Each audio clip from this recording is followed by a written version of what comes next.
Meatless Monday. It's about giving up meat once a week on Monday.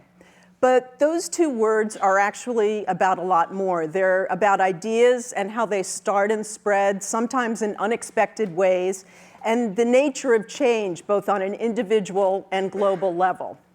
So I'm going to deconstruct those two words and hopefully draw some insights that can be used in your own efforts to create change. So first, the history. So Meatless Monday actually started as an accident. 10 years ago, former advertising executive Sid Lerner was at a conference at Johns Hopkins with Dr. Bob Lawrence. And they were discussing strategies to reduce saturated fat in the diet. At that time, the Surgeon General recommended 15%. So Sid thought, rather than kind of measure that out at every meal, maybe an easy way to achieve that goal would be to just give up meat once a week. And so he remembered from World War II, his Boy Scout days, the idea of a Meatless Monday. There was actually a Wheatless Wednesday and a Meatless Monday. And at that time, the goal was to conserve food for the troops in Europe. And so with that series of connections, the modern Meatless Monday was born. Sid started an organization, and he hired mostly advertising people. That's my background. I was at Gray Advertising for 20 years. And we formed an association with Johns Hopkins, the Center for a Livable Future, who served as our scientific advisor. And it's actually quite a unique marriage between marketing and public health, and something we're trying to do more of. That was 10 years ago, and since then, Meatless Monday has grown exponentially. It's in restaurants where chefs like Mario Batali put vegetables at the center of the plate in very creative ways. It's in schools as part of Healthy School Lunch program to get kids excited about eating vegetables. It's in media. 250 bloggers and major media like Prevention have weekly Meatless Monday recipes, and it's supported by a range of celebrities from Dr. Oz to Paul McCartney to Oprah. Whole cities in the US, from LA to most recently the land of the Philly cheesesteak, Philadelphia, have adopted resolutions encouraging their citizens to go meatless on Monday. And meanwhile, around the world, 30 countries in 20 different languages have some form of a homegrown initiative to get people to give up meat once a week. And that includes Brazil, the Philippines, Israel, and most recently, Iran. And just last week, we got a request from someone in Zimbabwe who wanted to start a Meatless Monday. So what is it about this idea that resonates with so many different cultures and people and languages? Well, in advertising, it's what we call a big idea. And what is a big idea? Well, the first thing, it's simple. The only thing you have to say is Meatless Monday, and you get it. You know what to do and when to do it. The second thing, it's memorable. It's got that alliteration going on. It's kind of fun to say. It's one of the, like any good slogan, it kind of burns itself in your brain. And the last thing is, it has legs. And so what that means in advertising is it's broad and flexible enough to be adapted to a lot of different settings and contexts. So, but having a big idea with legs still isn't enough unless it addresses a fundamental human need. And that's where the meatless part of Meatless Monday comes in. So in 2003, the main issue was saturated fat in our diet.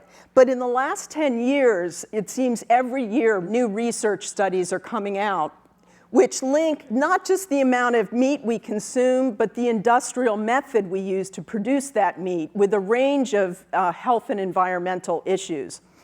And so Meatless Monday met people's needs on a number of different levels.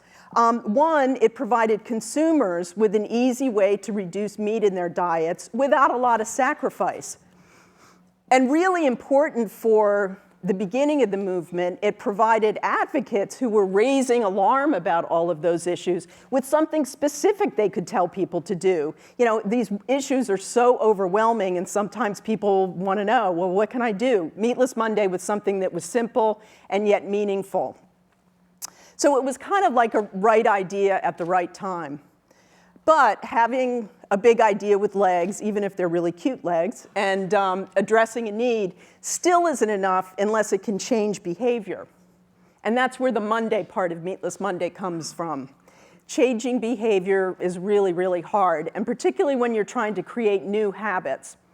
But Monday actually incorporates several elements that behavior change experts think can make it a lot easier. So the first thing is it builds on an existing pattern rather than trying to create a new pattern. And that pattern is the week. And so the interesting thing about the week is that it's not based on any planetary or biological cycles, and yet it's a unit of time that shapes our lives in fundamental ways, and it's imprinted since early childhood. And the days of the week are what orient us. They tell us where we're supposed to be, what we're supposed to be doing, and also how we feel. So Monday, as the first day of the week, and the day we're transitioning from the unstructured routine of the weekend back to the structure of the work week, has a special cultural connotation. Even though it has this sense of the Monday blues and another manic Monday, our research actually indicates that most people see it as an opportunity for a fresh start and a time to get their act together. And when it comes to health behaviors, our research tells us that most people will be most likely to start a diet, exercise regimen, quit smoking on Monday versus any other day. So we also have some really exciting new research that looks at big data analysis of Google trends. And so a team of researchers from Johns Hopkins and San Diego State looked at health-related Google searches over an 8-year period. And what they found was a consistent pattern of Monday spikes. So health searches basically peak at the beginning of the week and then gradually decline. They plunge on Saturday and then rebound and come back up. And the thing that the research were just amazed over that 8-year period, it was unfailingly consistent. It's kind of like this heartbeat that really is synchronized to the week. And so what this tells us is that healthy thinking and behavior is synchronized to the week, with Monday being the day that we're most open to doing something healthy. So basically, by hitching a health behavior like going meatless to Monday, we can, one, reach people with, as we would crassly say in advertising, when they're open to buy. And then also, because Monday comes around every 7 days, we could have a built-in cue to action that could help people sustain health behaviors over time. So it's kind of like this mini New Year's, but rather than just one time a year, you get 52 chances to stay on track. And because it's all in the calendar, you don't even have to write it down. It's already there, so it's really easy. To me, though, the most powerful aspect of Monday as a behavior change idea is that we can do it together, because people are together at school and work, at home. They can join together in a Meatless Monday ritual. And I mean, how cool is it that this Monday there are going to be people in Iran that will be doing a Meatless Monday, and they're doing it because they share the same goals, to be healthier and to have a healthier planet. And I think sometimes by synchronizing even simple actions, we can synchronize our hearts and our minds around bigger ideals. At this point, you're probably thinking, wow, this Monday idea would probably work for other health behaviors, and you would be right. We see this similar pattern across a range of health behaviors. And actually, our organization, the Monday Campaigns, has a range of initiatives that encourage people to exercise more, to quit smoking, to get tested for HIV/AIDS. And really what we're trying to do is this bigger, bigger, bigger idea of make Monday the day we collectively recommit to our healthy behaviors. Or, as we like to say, we want to make Monday the day all health breaks loose. This is a great idea. It's a big idea. It addresses a need. It changes behavior, and even can create new habits. But still, no one knows about it. So the question is, how do you get it out there? And so actually, the answer is quite radical: to give it away.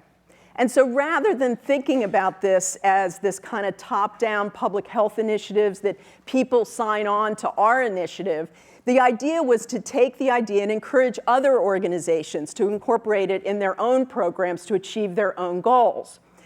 And it was kind of like an open source philosophy where people could come, take the idea, and we just asked that they share how they're using it so we could then spread it to other people. Before we could get going, we really had to plant the first flag and to kind of define the tone and the philosophy of the whole movement. So we wanted it to be as mainstream as possible, making it science-based with leveraging our association with Johns Hopkins.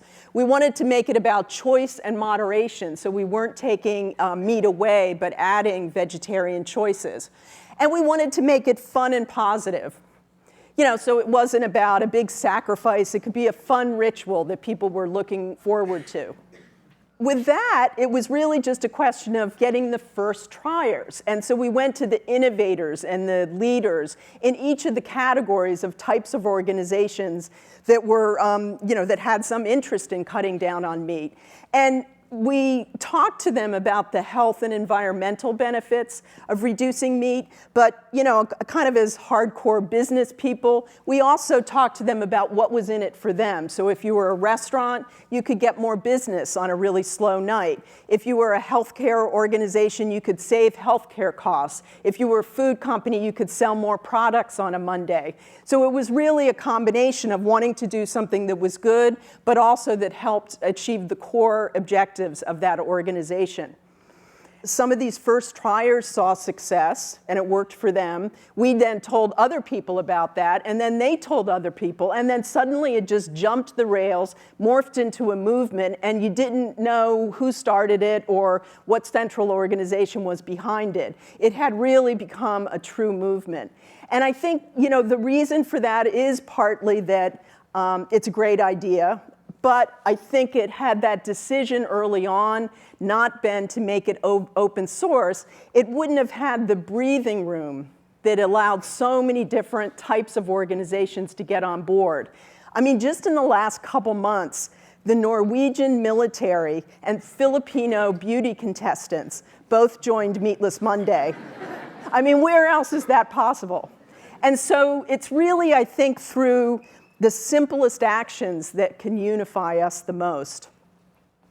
So what can you do? Well, the first thing is, when you get up this Monday, I think it's to think about your goals and your ideas of how you think you can improve your health, improve the health of your community, your family, your friends, and then think about taking one small action that can get you towards that goal. And when you think about that, think also about all of the other people around the world who are taking the same action. And I think by doing that, you can just draw inspiration and feel part of a larger movement that is truly trying to improve our health and the health of the planet. So I'd like to end my talk with what I feel like is the most inspiring part of this story for me. One person basically came up with this idea and had the wisdom to know that it was a big idea and also had the generosity to just give it away. And so actually, Sid Lerner, the man behind Meatless Monday, is in the audience. So I'd like you to join me in thanking him for bringing this beautiful idea into the world.